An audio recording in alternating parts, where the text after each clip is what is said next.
So you want to change your penny to have a magnetic snap. Well, don't fret, I've done the maths.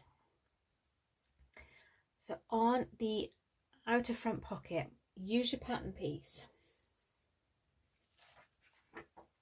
and measure down from the top edge 2 3/4 inches. So 2 3/4 inches. And on the wrong side, you can use this pattern piece to measure the center for your snap. Flip the piece over if you want, just to check that it is actually central. And then insert your snap from the right side of the fabric. Now I've used a scrap of, this is Decaville, but any heavyweight interfacing will do, or even a little piece of foam that you've got left over from making the bag.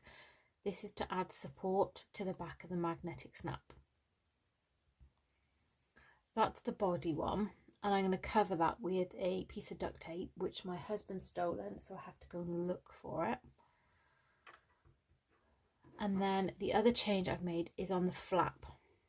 Now obviously we cut it this way so that directionally the fabric's the right way up, but I always end up making it this way. So the change I've made is I've actually put the foam onto the lining fabric instead of the accent fabric, and that gives the support for this snap here. So we don't need to worry about Decaville because we've got the foam. Now this measurement is 1.5 inches from the curved end, so central from the curved end. So no matter which way you've got it, whether it's to the pattern piece or like that, I've measured 1.5 inches up, and I've used that for my magnetic snap. So again, you can cover the back with a piece of duct tape just to protect the fabric on the opposite side. And there is just one more change I want to show you. So we don't need to make a lower closure on this pattern, because obviously we don't need one.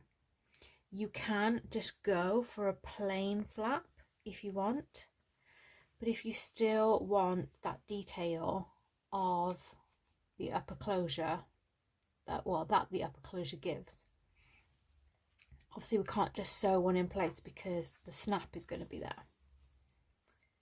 Here's what I've done. So I've got those 1/4 inch stitch lines, same as normal. And then from the bottom edge, I've measured up 2.5 inches. And the same as like when we did the box for the strap connectors, we're doing a box here.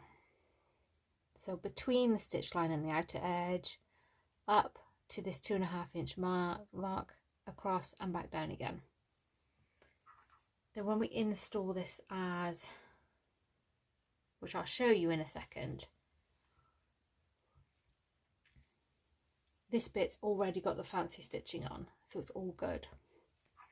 Method in my madness. You guys are making me scratch my smooth brain and figure this out.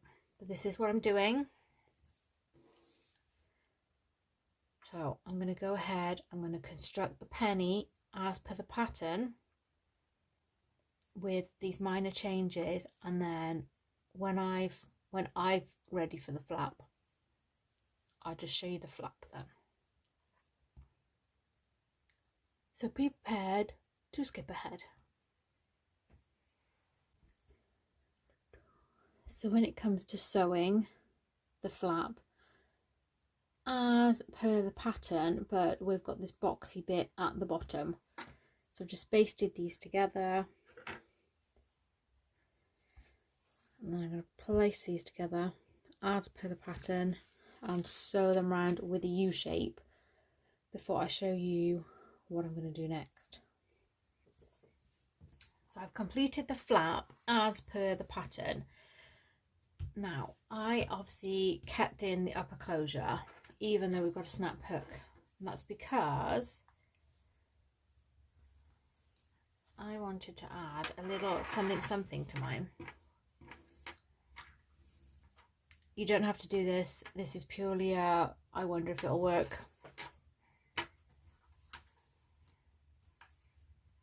I just wanted to add just a little detail to the front. So that's how mine's going to look. I've left the tassel really long because I will trim it up after when I know what size I'm going to be happy with. And all I've done for this tassel is I've used one of these caps, and then I've opened up the jump ring and put it onto a D-ring, or triangle ring in my case. I'm just going to take this bit out because I don't want this in the bag whilst I'm constructing it, because it'll get all wrinkly. So I'm going to put this together or on at the end, but I need all this in place now. So I think that'll look nice. You can just leave that triangular ring on there as a detail. That'll look cool. But then what I'm going to do is, using my quilting ruler as a guide,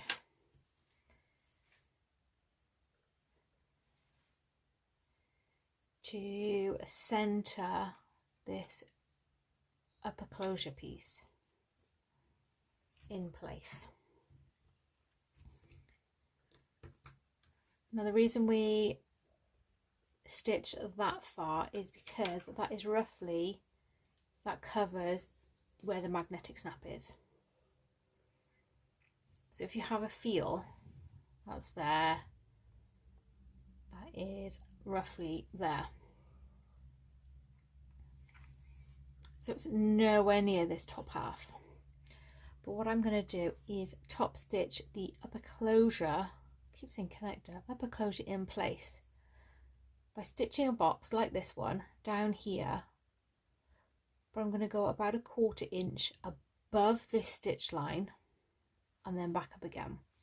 And this way we're not sewing anywhere near the magnetic snap.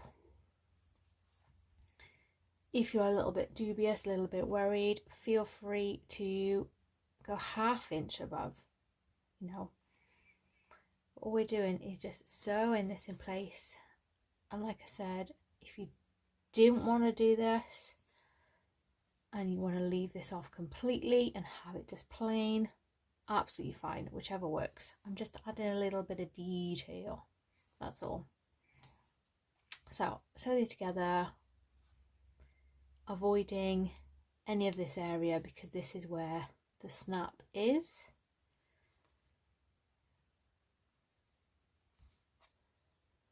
So I'll do that now. There we go. So the top half is sewn to the flap. This part is open, but it's not a big deal because it is just a small bit. And then the area where the snap is unsewn. You can see how far I've gone. Close. Not close at all. So that's all lovely. And then you can finish constructing the bag as to the pattern. Let me just finish mine up and I'll show you what it looks like. And here we go. This is Penny finished. I added a rivet in between that gap just so it matched the sides. There's a magnetic snap.